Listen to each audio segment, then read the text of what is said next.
शक्तिर उत्स part 2 part 1 आम already complete कर सारी एवं पार्ट 1 रे आम शक्तिर प्रकार भेद देखी शक्तिर प्रकार भेद में आम दुईटी शक्ति थिला गोटे थिला नवीकरण योग्य शक्ति एवं नवीकरण अयोग्य शक्ति ता विषय आम डिटेल रे देखी आ गोटे उत्तम शक्ति क्या कहवा ताहा मध्य पार्ट 1 रे कंप्लीट करथिले एवं सूर्य को सकल शक्तिर आधार कहीं कहुए ताहा मध्य आम पार्ट 1 रे देखी एवं सौर शक्ति मध्य देखी सौर शक्ति कौन सौर चूला विषय देखी एवं ए पर्यंत आम देखी आउ एबे आम पार्ट 2 भी ये जो आमर पार्ट 2 वीडियो रे सोलार सेल कौन ता विषय देखा एबे सोलार सेल कौन ताहा किपरि कार्य करे पवन शक्ति विषय देखा तापर देखा जल शक्ति रे अच्छी कौन आमर जुआर शक्ति ढेउ शक्ति नदीबंध योजना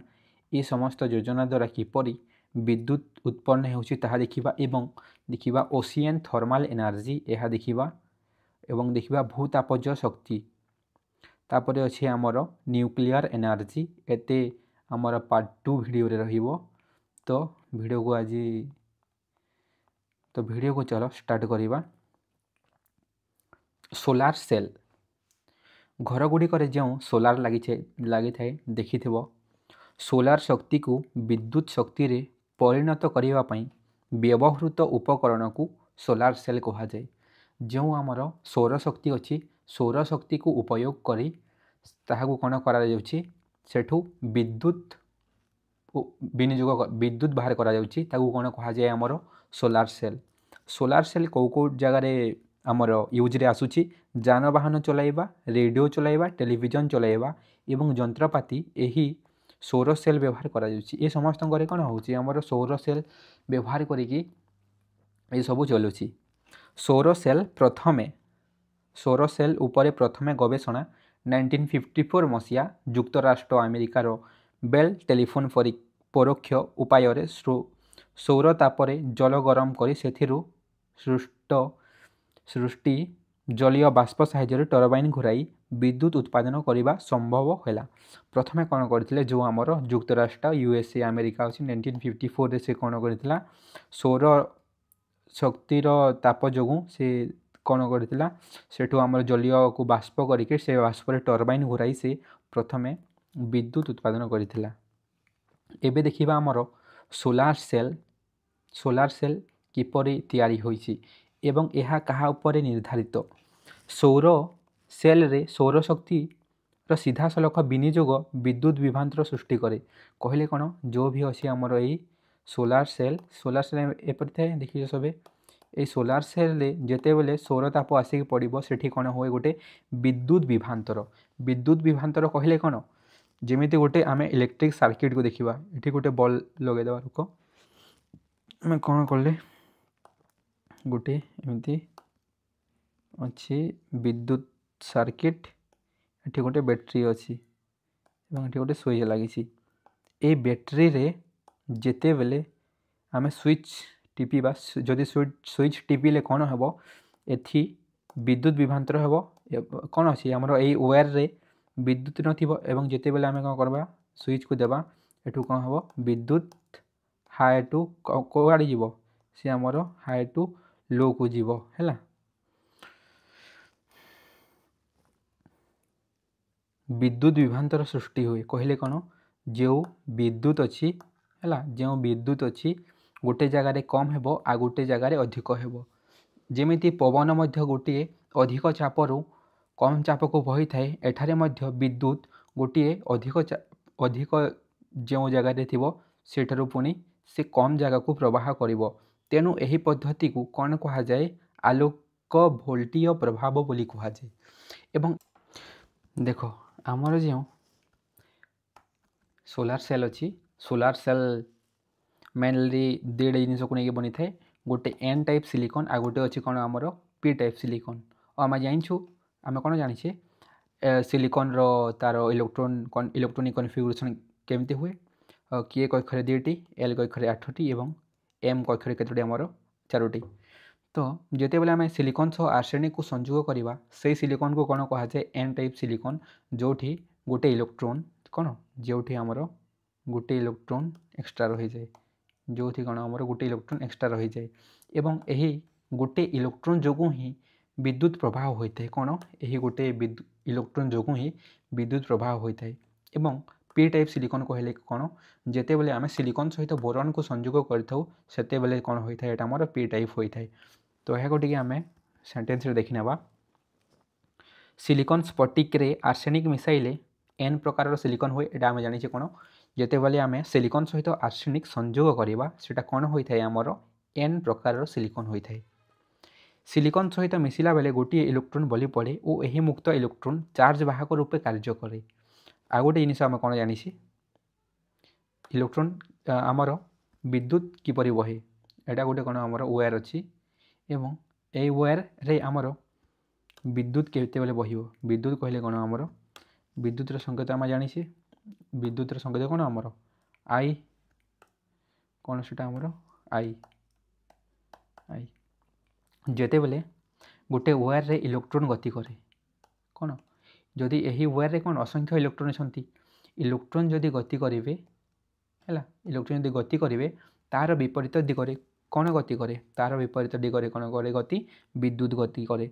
तो जो आमर यही आर्सेनिक सहित सिलिकॉन संयोग होता सेठी कौन सिलिकॉन बाहर बाह्यतम कक्षरे केतोटी इलेक्ट्रोन अच्छी 4टी अच्छी आउ आर्सेनिक बाह्यतम कक्षरे केतोटी इलेक्ट्रोन रहे 5टी एवं ये चारोटी एवं ये 5टी मध्य जिते आमर कौन हम संयोग हम तो गोटे इलेक्ट्रोन बलकार रही इलेक्ट्रोन जदि गोटे बलकार रही जाए ताहले कौन हम सिलिकॉन स्फटिक रे आर्सेनिक मिसाई एन प्रकार सिलिकॉन हुए सिलिकॉन सहित मिसिला बेले गोटे इलेक्ट्रोन बलि पड़े और यही मुक्त इलेक्ट्रोन चार्ज वाहक रूपे कार्य करे एवं आम जानी जिते बेले गोटे वायर रे इलेक्ट्रोन परिवहन कर इलेक्ट्रोन बलि पड़ तो ये इलेक्ट्रोन जिते बेले गति कर तार विपरीत दिगरे किए गोटे से इलेक्ट्रोन टी गोटे चार्ज वाहक रूपे कौन कर से गति कर यह विजुक्त चार्ज होइथिबारु एपरि आर्सेनिक मिसा सिलिकॉन को एन प्रकार सिलिकॉन कहुए यह कहीं आमर एन टाइप सिलिकॉन कहगला इलेक्ट्रोन क्यों प्रकार चार्ज नेगेटिव चार्ज तेणु यार ना कौन है एन प्रकार सिलिकॉन कहगला। सेहीपरि जदि सिलिकॉन रे बोरॉन खाद मिसा जाए ताहा पी प्रकार सिलिकॉन हुए एन प्रकार सिलिकॉन और पी प्रकार सिलिकॉन उपर सूर्यकिरण पड़े युक्त और वियुक्त अग्र मध्य विभ्रांतर सृष्टि हुए कौन कहगला जिते बेले आमर एन टाइप अच्छी किए अच्छी पी टाइप अच्छी जो आम सोलार सेल तो सेते बेले कौन हम आमर युक्त वियुक्त अग्र मध्य विभ्रांतर सृष्टि है विभ्रांतर जदि सृष्टि है ताहले कौन कर कौन हम आमर विद्युत परिवह कर उभय अग्र को परिवाही तार द्वारा संयोग कले विद्युत प्रवाह हुए उभय अग्र को जदि कौन करागला आमर परिवाही द्वारा संयोग करा जाए ताहले कौन हम सेठू आमर विद्युत प्रवाह आरंभ हुए। एबे देखिबा कौन आमर पवन शक्ति वाइंड एनर्जी आमे जानू जे भूपृष्ठ बा जलाशय सूर्यकिरण द्वारा असंतुलित भाव गरम हेले से स्थान को पवन बहवा को आरंभ करे। आम जानी कौन गोटे जगार जदि अधिक उत्तप्त है एवं आ गोटे जगार जदि कौन है कम उत्तप्त है यहाँ अच्छी आमर कौन सूर्य जो सूर्य अच्छी सी सूर्य जदि कौन कला ये सूर्य जो जदि गोटे जगार आमर कौन अधिक उत्तप्त है आ गोटे जगार आमर कौन कम उत्तप्त है तो गोटे जगार अधिक उत्तप्त आ गोटे जगार कौन कौन कम उत्तप्त है तो अधिक उत्तप्त जगार कौन हम कम उत्तप्त जगह को पवन सबू गति करें लगे आउ कौन कौन यहाँ आम जानी जो जो आम कौन छोट छोट कणिका मैंने अच्छा छोट छोट कणिका मैंने से कौन ताप पाइले ताप पाइगले कौन से गति शक्ति पाई एवं गति शक्ति पाइले कौन से अनवरत गति करती यहाँ कणिकार गोटे धर्म ना नहीं से कौन करेंगे से अधिक गरम हो गले से गोटे जगार अन्य जगह को कौन करेंगे गति करेंगे यह द्वारा ही कौन होता है आमर पवन बहवा को आरंभ होता है। पवन बहिले कौन हम जो आमर टावर अच्छी एमती ये टावर कौन पवन कल तार चक्री घूर पवन कल साहाय्य विद्युत शक्ति को वायुर गतिज शक्ति को उपयोग कर जेनेरेटर चलाई विद्युत शक्ति उत्पादन करा जाए। एठी कौन अच्छे वायु गति करुच्ची तो वायुर गतिज शक्ति को उपयोग कर जेनेरेटर चलाई विद्युत शक्ति उत्पादन करा जाए। बुझीगला ये कौन जान आमर जो वायु अच्छी वायुर गतिज शक्ति अच्छी एवं से ही वायुर गतिज शक्ति को विनियोग कर कौन कर विद्युत शक्ति रूपांतरित कर कौन लग जाए गोटे टर्बाइन यही कलर केते गुड़िए प्रोपेलर खंजा जाए यही कलर कौन अच्छी एटा जो आमर जो पति नहीं ये कौन कहुए आमर प्रोपेलर कहुए प्रोपेलर खंजा जाए यार व्यास प्राय 4 मीटर अटे यार व्यास के अच्छे पाखापाखि 4 मीटर अटे यार व्यास के अच्छे आमर पाखापाखि 4 मीटर यही कलर कौन लग जाए आमर प्रोपेलर यही कल को एक उच्च इस्पात निर्मित टावर उपर रखा जाए वायु प्रवाह जो प्रोपेलर घूरे एवं तत्सहित संयुक्त जेनेरेटर को घुराए फलत विद्युत शक्ति उत्पादन हुए कौन कहगला यही टावर उपर कौन अच्छी गोटे जो प्रोपेलर अच्छी प्रोपेलर घूरवा समय से कौन खंजा जाए गोटे जेनेरेटर खंजी कौन हम से विद्युत उत्पादन हो डेनमार्क सरकार सहायतार ओडिशा सरकार पुरी समुद्र कूल केतेक पवन कल स्थापन कर वार्षिक प्राय 5.5 मेगावाट शक्ति मिल पारुछि डेनमार्क रो सरकार जो अच्छा आमर ओडिशा सरकार को कौन कर सहायता कर जो पुरीर समुद्र कूल केतेक पवन कल स्थापित कर प्राय यार केते शक्ति मिल पारुछि 5.5 मेगावाट शक्ति मिल पारुछि सेहीपरि कोणार्कर समुद्र कूल केते गुड़िए पवन कल स्थापन कर कोणार्कर समुद्र कूल एमती पवन कल स्थापित कर एटा गोटे MCQ बनी पारे आमर डेनमार्क को पवन शक्ति बोली कहुए कौन कहगला ये आमर जो आमर डेनमार्क अच्छी डेनमार्क को पवन शक्ति देश बोली कहुए एटा गोटे कौन आमर MCQ एटा मध्य कौन हम आमर MCQ डेनमार्क को पवन शक्तिर देश बोली कहुए यही देशर प्राय 25% रु अधिक विद्युत शक्ति चाहिदा पवन कल द्वारा मेटा जाए से देश में पाखापाखि 25% रु अधिक क्या द्वारा मिलूँ पवन कल द्वारा मिलूँ पवन शक्ति को व्यवहार कर विद्युत उत्पादन कर जर्मनी विनियोग कर प्राय 45,000 मेगावाट विद्युत शक्ति उत्पादन कर कौन कह जर्मनी विनियोग करुच्ची एवं से केते शक्ति बाहर करुच्ची 45,000 मेगावाट शक्ति बाहर करुच्ची एटा गोटे मध्य आमर क्वेश्चन MCQ बनी पारे भारतर बृहत्तम पवन शक्ति क्षेत्र कन्याकुमारी ठारे स्थापन करा जाइछि भारतर कोठी सबुठारु बृहत्तम पवन शक्ति केंद्र अच्छी कन्याकुमारी ठारे अच्छी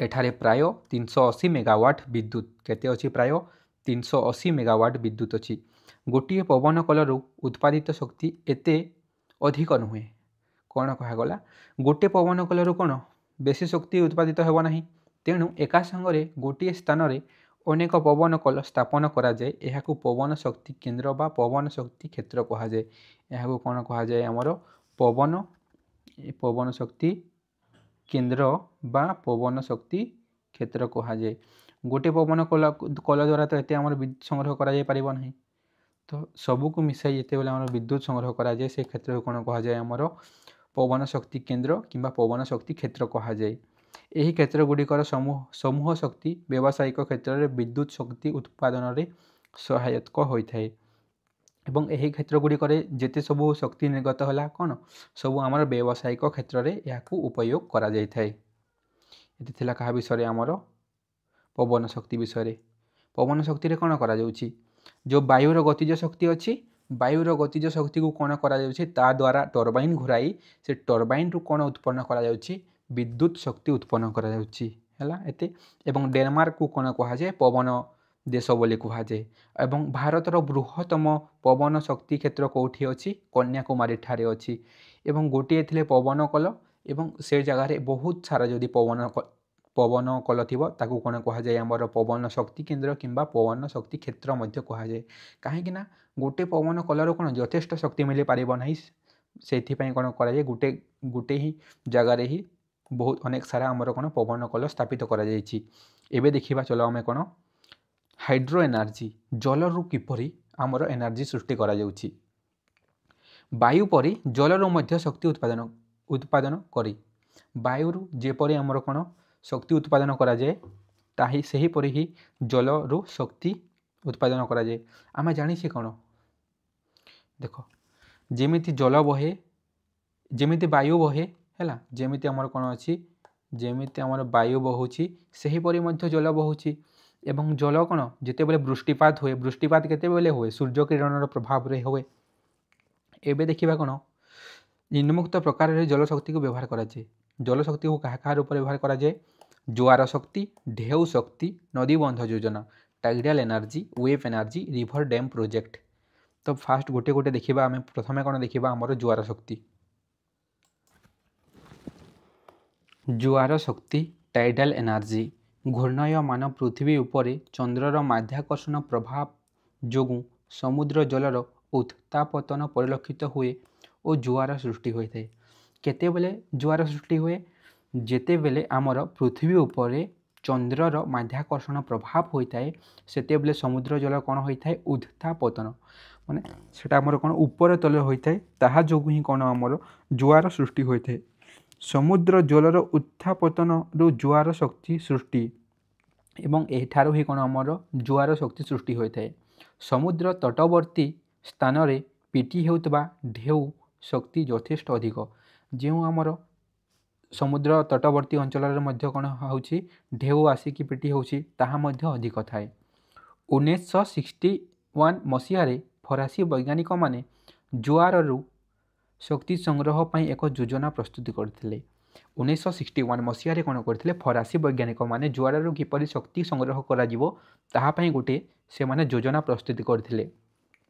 रांच नदी मुहाण में ज्वार और भट्टा दिनक मध्य दुई थर ज्वार और भट्टा मध्य जलपतन उच्चता प्राय 14 मीटर पार्थक्य रहे।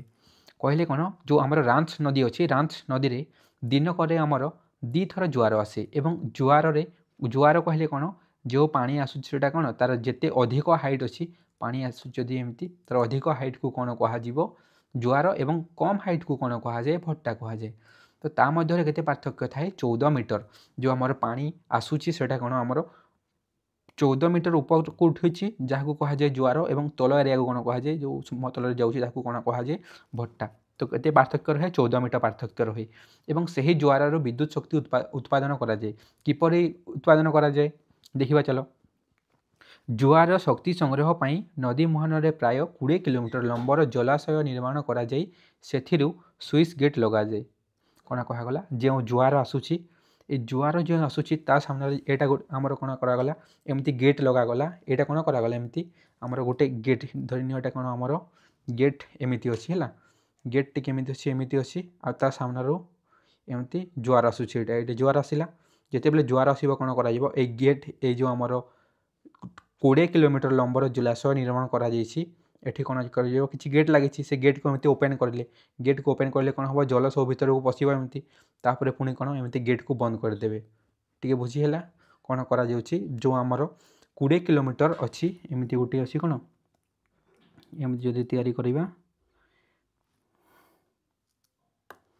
एमती गेट अच्छी आमर ये गेट ये कौन अच्छी आमर स्विच गेट लगी ये कौन अच्छी आमर स्विच गेट एठू आमर कौन आसूची एमती ज्वार आसूची गेट खोलिले कौन हम सब पानी गोटे जगह जमा हो कौन हम सब पानी गोटे जगह जमा हो। तो से ज्वार शक्ति संग्रह पर नदी मुहान में प्राय 20 किलोमीटर लंबर जलाशय निर्माण कराई स्विच गेट लगाए से कौन अच्छी आमर स्विच गेट लगा जाउछि। उच्च ज्वार समय से ही गेट खोली दि जाए जिते बेले अधिक ज्वार आसो कौन से गेट को एमती खोलिले कौन हम से भितर पानी प्रवेश कर पानी जो आसला आमर कौन ज्वार पानी आसूला ता प्रवेश कर जलाशय मध्य को जल प्रवेश कलापर गेट बंद कराए जिते बेले आमर ये जल भर्ती होगा पुणी कौन कर गेट को एमती बंद करदे। तो ये कौन है सब पानी भर्ती हो जाइए परे उच्च पतन जल को नियंत्रित भाव समुद्र को खलास कराए पुणी कौन कर हाइट जगार से पानी को पुणी कौन कर छड़ा यही खलास होता जल स्रोत टरबाइन चलाई विद्युत शक्ति उत्पन्न कराए एवं एठू कौन है गोटे उच्च स्थान कम स्थान को जिते बेले कौन करेंगे जल स्रोत को खलास करेंगे से समय कौन कराए से जो जगह आमर जल स्रोत छड़ा जाऊँगी से जगह टरबाइन लगे से कौन कर विद्युत शक्ति उत्पादन कराए। एवं देखा कौन आमर ढेउ शक्ति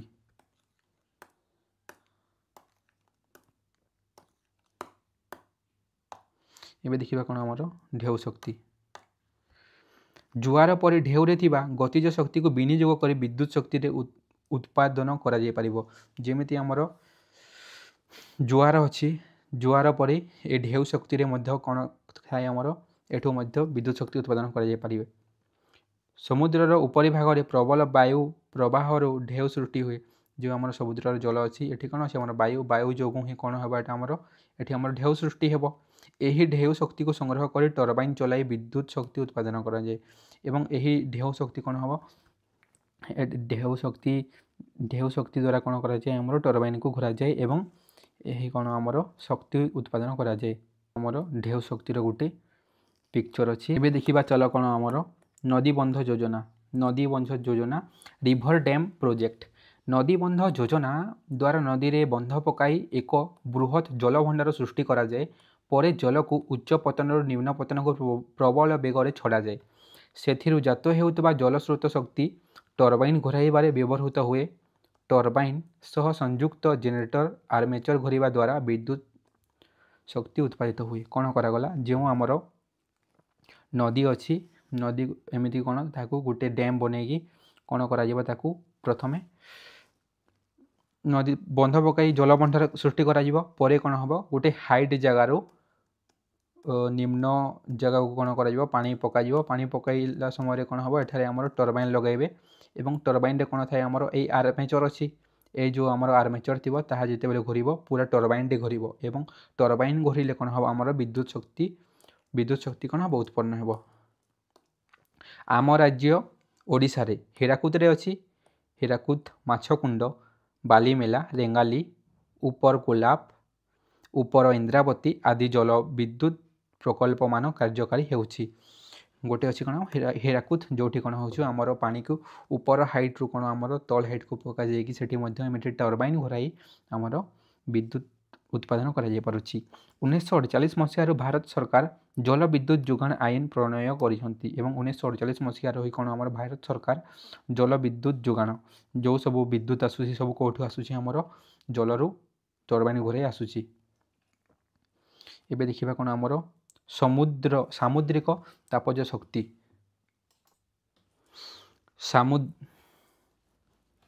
ସାମୁଦ୍ରିକ ତାପଜ ଶକ୍ତି ଓସିଆନ୍ ଥର୍ମାଲ୍ ଏନର୍ଜି।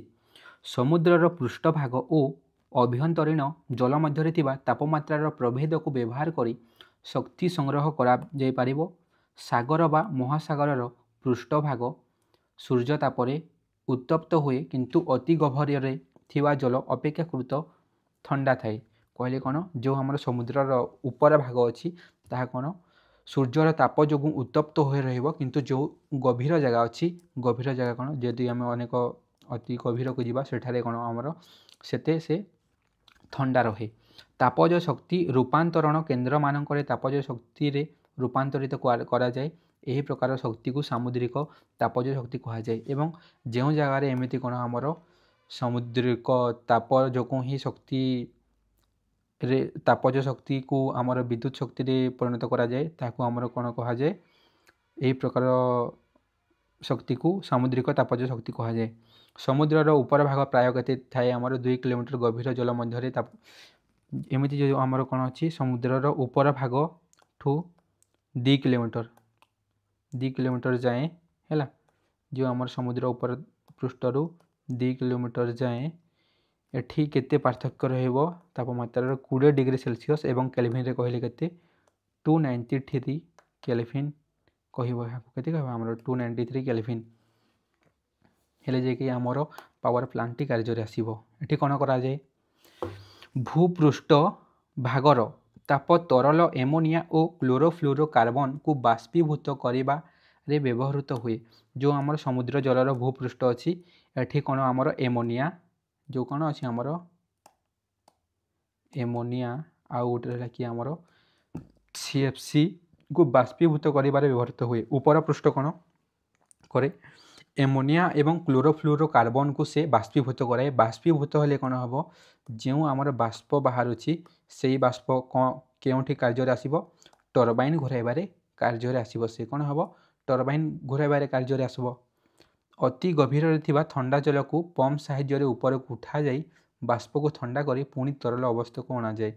ଏବଂ ଯେଉଁ ଆମର କ'ଣ ଥିଲା CFC ଗ୍ୟାସ୍ ଥିଲା ଏବଂ ଏମୋନିଆ ଗ୍ୟାସ୍ ଥିଲା, ସେ ଗ୍ୟାସ୍କୁ ଥଣ୍ଡା କରିବାକୁ ହେଲେ କ'ଣ ହୁଏ, ଯେଉଁ ଇନସାଇଡ଼୍ରୁ ଆମର ପୁଣି କ'ଣ କରାଯିବ, ଥଣ୍ଡା ଜଳ ଆଣିବେ ଏବଂ ଏଇ ଥଣ୍ଡା ଜଳରୁ ହିଁ ଏଠି କ'ଣ ହେବ, ଆମର ଯେଉଁ ଆମର CFC ଅଛି ଏବଂ କ'ଣ ଆମର NH4 ଏମୋନିଆ, ଏହାକୁ ପୁଣି କ'ଣ କରିବେ ସେମାନେ ଥଣ୍ଡା କରିକି ତରଳ ବନେଇବେ। ପୁଣି ତରଳ ତିଆରି କରି ସାରିଲା ପରେ କ'ଣ ହେବ, ସେଇ ଯେଉଁ ଆମର ତରଳ ଅଛି, ଏଇ ତରଳ ପୁଣି କ'ଣ ହେବ, ଗ୍ୟାସ୍ରେ ପରିଣତ ହେବ ଏବଂ ଏହି ପ୍ରକ୍ରିୟା ବର୍ଷର ସବୁ ସମୟରେ ଶକ୍ତି ଉପଲବ୍ଧ ହୋଇପାରେ। ବର୍ଷର ସବୁ ସମୟରେ କ'ଣ ଶକ୍ତି ଉପଲବ୍ଧ ହୋଇପାରେ। ଏଥିପାଇଁ ପବନର ଗତି ଉପରେ ନିର୍ଭର କରିବାକୁ ପଡ଼େ ନାହିଁ ଏବଂ ଏଥିପାଇଁ କ'ଣ ଆମର ପବନର ଗତି ଉପରେ ନିର୍ଭର କରିବାକୁ ପଡ଼େ ନାହିଁ। ଏବେ ଅଛି କ'ଣ ଆମର ଭୂତାପଜ ଶକ୍ତି। ଭୂତାପଜ ଶକ୍ତି ଜିଓଥର୍ମାଲ ଏନର୍ଜି। ଭୂ ଅଭ୍ୟନ୍ତରରେ ଥିବା ତାପ ଶକ୍ତିକୁ କେତେକ ନିର୍ଦ୍ଦିଷ୍ଟ ପ୍ରକ୍ରିୟା ଦ୍ୱାରା ନିୟନ୍ତ୍ରିତ କରି ବ୍ୟବହାର ଉପଯୋଗୀ କରାଯାଇପାରେ।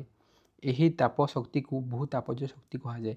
କହିଲେ କ'ଣ ଆମର ମାଟି ତଳେ କ'ଣ ଅଛି, ଲାଭା ଅଛି, ମାଗ୍ମା, ଏବଂ ସେହି ତାପ ଶକ୍ତିକୁ କିଛି ନିର୍ଦ୍ଦିଷ୍ଟ ପ୍ରକ୍ରିୟା ଦ୍ୱାରା ନିୟନ୍ତ୍ରଣ କରି ସେଠୁ କ'ଣ କରାଯାଏ, ଆମର ତାପ ଶକ୍ତିକୁ ଭୂତାପଜ, ସେଠୁ ଆମେ କ'ଣ ଶକ୍ତିକୁ ବ୍ୟବହାର କରି ପାରିବା, ତ ତାହାକୁ କ'ଣ କୁହାଯାଏ, ଆମର ଭୂତାପଜ ଶକ୍ତି କୁହାଯାଏ।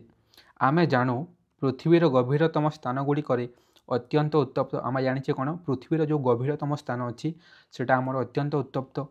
ଏହି ତାପରେ ଶିଳାଖଣ୍ଡ ମଧ୍ୟ ତରଳିଯାଏ ଏବଂ ସେହି ତାପରେ କ'ଣ ଶିଳାଖଣ୍ଡ ମାନେ ଯେଉଁ ବଡ଼ ବଡ଼ ପଥର ଅଛି ତାହା ମଧ୍ୟ ତରଳିଯାଏ। ଏହି ତରଳ ଶିଖାକୁ ମାଗ୍ମା କୁହାଯାଏ। ସେହି ତରଳ ଶିଖାକୁ କ'ଣ କୁହାଯାଏ, ମାଗ୍ମା। କେତେକ ଅଞ୍ଚଳର ଭୂଭାଗରେ ପରିବର୍ତ୍ତନ ଏହି ମାଗ୍ମାକୁ ଉପରକୁ ଠେଲି ଦିଏ, ଫଳରେ ଏହା ଭୂପୃଷ୍ଠର କିଛି ଗଭୀରତାରେ ରହିଯାଏ। ଏହି ସ୍ଥାନକୁ ଉତ୍ତପ୍ତ ସ୍ଥାନ ବୋଲି କୁହାଯାଏ, ଯାହା ଭୂତାପଜ ଶକ୍ତିର ଉତ୍ସ ଭଳି କାର୍ଯ୍ୟ କରେ। ଯେଉଁ ଆମର ମାଟି ତଳେ ରହିଛି କ'ଣ, ଧରିନିଅ ଏଠି ଆମର କ'ଣ ଅଛି, ମାଗ୍ମା। ଏଇ ମାଗ୍ମାର ସାନ୍ଦ୍ରତା କ'ଣ, ସାନ୍ଦ୍ରତା କମ୍ ଥାଏ ଏବଂ ମାଗ୍ମାର ସାନ୍ଦ୍ରତା କମ୍ ଯୋଗୁଁ ଏହା କ'ଣ ହେବ, ଉପରକୁ ଉଠିବ। ସେ ଯଦି ଏମିତି ଉପରକୁ ଉଠିଲା, ଉପର ଅଂଶ ବି କ'ଣ କରିବ, ସେ ଗରମ କରିଦେବ ଏବଂ ସେହି ସ୍ଥାନକୁ କ'ଣ କୁହାଯାଏ, ଉତ୍ତପ୍ତ ସ୍ଥାନ ବୋଲି କୁହାଯାଏ। ଯଦି ମାଟି ତଳେ ଆମର ମାଗ୍ମା ଯେତେ ବି ତଳେ ଅଛି, ସେ ଯଦି କିଛି ଉପରକୁ ଉଠିଲା, ସେ ଚାରିଆଡ଼କୁ କ'ଣ କରିଦେବ, ଉତ୍ତପ୍ତ କରିଦେବ ଏବଂ ସେ ସ୍ଥାନକୁ କ'ଣ କୁହାଯାଏ, ଆମର ଉତ୍ତପ୍ତ ସ୍ଥାନ ବୋଲି କୁହାଯାଏ, ଯାହା ଭୂତାପଜ ଶକ୍ତିର ଉତ୍ସ ଭଳି କାର୍ଯ୍ୟ କରେ ଏବଂ ଏଠୁ ହିଁ ସୃଷ୍ଟି ହୋଇଥାଏ ସବୁ ଆମର କ'ଣ, ଭୂତାପଜ ଶକ୍ତି। ଭୂତଳ ଜଳ ଉତ୍ତପ୍ତ ସ୍ଥାନମାନଙ୍କର ସ୍ପର୍ଶରେ ଆସି ବାଷ୍ପରେ ପରିଣତ ହୁଏ ଏବଂ ଯଦି ମାଗ୍ମା ଏହି ଉପରକୁ ଆସିବ, ସେ ଜଳ ସହିତ ସ୍ପର୍ଶରେ ଆସିଲେ ସେଇଟା କ'ଣ ହେବ, ଆମର ବାଷ୍ପରେ ପରିଣତ ହେବ। ସ୍ଥାନେ ସ୍ଥାନେ ଏହି ଉତ୍ତପ୍ତ ଜଳ ଫାଟ ପାଇ ଭୂପୃଷ୍ଠକୁ ଚାଲି ଆସେ। ଧରିନିଅ ଏଇ ପାଣି ଯଦି ଆମର ଗରମ ଅଛି, ତା ତଳେ କ'ଣ ଅଛି, ମାଗ୍ମା ଅଛି। ଗରମ ଯଦି ଅଛି, ସେ ଯଦି କ'ଣ ପାଇଲା, ଗୋଟେ ରାସ୍ତା ଯଦି ଫାଟ ପାଇଲା, ସେ କ'ଣ ହେବ, ଏମିତି ମାଟିରୁ ଉପରକୁ ଉଠି ଆସିବ। ଯେମିତି ପାର୍କ ଗୁଡ଼ିକରେ କ'ଣ ପାଣି ଉପରକୁ ଉଠିଥାଏ, ସେହିପରି କ'ଣ ହେବ, ଏ ପାଣି ତ ଗରମ ଅଛି ଏବଂ ସେ ଯଦି ଫାଟ ପାଇଲେ କ'ଣ ହେବ, ସେ ଏମିତି ଆମର ଉପରକୁ ଉଠିବ। ଏହାକୁ କ'ଣ କୁହାଯାଏ, ଉଷ୍ମ ପ୍ରସ୍ରବଣ କୁହାଯାଏ। ଏହାକୁ କ'ଣ କୁହାଯାଏ, ଉଷ୍ମ ପ୍ରସ୍ରବଣ କୁହାଯାଏ, ଯାହାକୁ ଇଂରାଜୀରେ କ'ଣ କୁହାଯାଏ, ହଟ୍ ସ୍ପ୍ରିଙ୍ଗ। କ'ଣ କୁହାଯାଏ, ହଟ୍ ସ୍ପ୍ରିଙ୍ଗ। ଶିଳାଖଣ୍ଡ ମଧ୍ୟରେ ରହି ଏହି ବାଷ୍ପ ଉଚ୍ଚ ଚାପ ସୃଷ୍ଟି କରେ। ଏହି ସ୍ଥାନ ପର୍ଯ୍ୟନ୍ତ ପାଇପ୍ ଭର୍ତ୍ତି କରି ବାଷ୍ପକୁ ସଂଗ୍ରହ କରାଯାଏ। ଯଦି ଏମିତି କ'ଣ ଶିଳାଖଣ୍ଡ ଥିବ ଏବଂ ଶିଳାଖଣ୍ଡରେ ଯଦି ଏମିତି ବାଷ୍ପ ବାହାରୁଛି, ସେହି ବାଷ୍ପ ଅଧିକ ଚାପରେ ବାହାରିବ ଏବଂ ସେହି ଯେଉଁ ବାଟ ଦେଇ ବାହାରୁଛି ସେଇ ଗ୍ୟାସ୍କୁ, ତାକୁ କ'ଣ କରିବେ, ପ୍ରଥମେ ଏମିତି ଗୋଟେ ପାଇପ୍ ଲଗେଇକି କ'ଣ କରିବେ, ସଂଗ୍ରହ କରିବେ। ଅତ୍ୟଧିକ ଚାପରେ ଥିବା ଏହି ଜଳୀୟ ବାଷ୍ପ ଜେନେରେଟରକୁ କ'ଣ ଘୂରାଇବାରେ ସାହାଯ୍ୟ କରେ, ଟର୍ବାଇନ୍କୁ କ'ଣ ଘୂରାଇବାରେ ସାହାଯ୍ୟ କରେ। ଏଥିରୁ ବିଦ୍ୟୁତ୍ ଶକ୍ତି ଉତ୍ପାଦିତ ହୋଇଥାଏ। କେତେକ ସ୍ଥାନରେ ଜଳୀୟ ବାଷ୍ପ ଓ ଉତ୍ତପ୍ତ ଜଳ ବିନା ପାଇପ୍ରେ ପୃଷ୍ଠଭାଗକୁ ଚାଲି ଆସେ। ଏହାକୁ ବ୍ୟବହାର କରି ମଧ୍ୟ ବିଦ୍ୟୁତ୍ ଶକ୍ତି ଉତ୍ପାଦନ କରାଯାଏ। ଗୋଟେ ଜାଗାରେ କ'ଣ ହୋଇଥାଏ, ଏମିତି ପାଇପ୍ ଖଞ୍ଜିବାକୁ ପଡ଼ିଥାଏ। ପାଇପ୍ ଖଞ୍ଜିଲେ କ'ଣ ହେବ, ଏ ଯେଉଁ ବାଷ୍ପ ଅଛି ସେ ଉପରକୁ ଉଠି ଏଠି କ'ଣ କରିବେ, ସେମାନେ ଗୋଟେ ଟର୍ବାଇନ୍କୁ ଘୂରାଇବେ। ଯେଉଁ ବାଷ୍ପ ବାହାରୁଛି ସେଇ ବାଷ୍ପ ସାମ୍ନାରେ କ'ଣ କରାଯିବ, ଗୋଟେ ଟର୍ବାଇନ୍ ଲଗାଯିବ। ଟର୍ବାଇନ୍ ଲଗାଇଲେ କ'ଣ ହେବ, ଟର୍ବାଇନ୍ର ଯେଉଁ ଆର୍ମେଚର ଅଛି ସେ ଘୂରିବ। ସେ ଘୂରିଲେ କ'ଣ ହେବ, ସେଠୁ ଆମର ବିଦ୍ୟୁତ୍ ଉତ୍ପନ୍ନ ହେବ। गोटे गोटे जगार कौन आमर ये जलीय बाष्प और उत्तप्त जल को बिना पाइप्रे से उपरको चली आसी और यह व्यवहृत कर शक्ति उत्पादन कर अन्य शक्ति तुलन में भूतापज शक्ति अधिक उपदय अटे। अन्य शक्ति तुलन में कौन यहाँ आमर अधिक लाभ होता है। वर्षर सबु समय यही शक्ति संग्रह कर वर्षर सबु समय कौन यह संग्रह कर यह परिवेश प्रदूषण करे ना। गोटे फायदा कौन अच्छी आम परिवेश को से प्रदूषण करे ना। अन्य उपाय उत्पादित विद्युत शक्ति तुलन में यही उपाय उत्पादित विद्युत शक्ति निमंते खर्च यथेष्ट कम एवं खर्च मध्य कम होता है। दुईट उपकारिता है कौन परिवेश को से प्रदूषण करे ना, कम खर्च होता है। न्यूजीलैंड और युक्तराष्ट्र अमेरिकार यही प्रकार शक्ति बहुल व्यवहार होची। कोठी आमर न्यूजीलैंड और युक्तराष्ट्र अमेरिकार यही शक्ति बहु व्यवहार होची। आम देशर मध्य प्रदेश रे भूतापज शक्ति उपयोग करा जाउची। आम देशर कोठी आमर मध्य प्रदेश रे भूतापज शक्ति को उपयोग करा जाउची। एबे देखिबा कोन आमर नाभिकीय शक्ति न्यूक्लियर एनर्जी। न्यूक्लियर बम जो थाए ना से परी न्यूक्लियर एनर्जी नाभिकीय विभाजन द्वारा यूरानियम प्लूटोनियम थोरियम इटा नाटा टे भूल हो जाइए। एटा कौन आमर प्लूटोनियम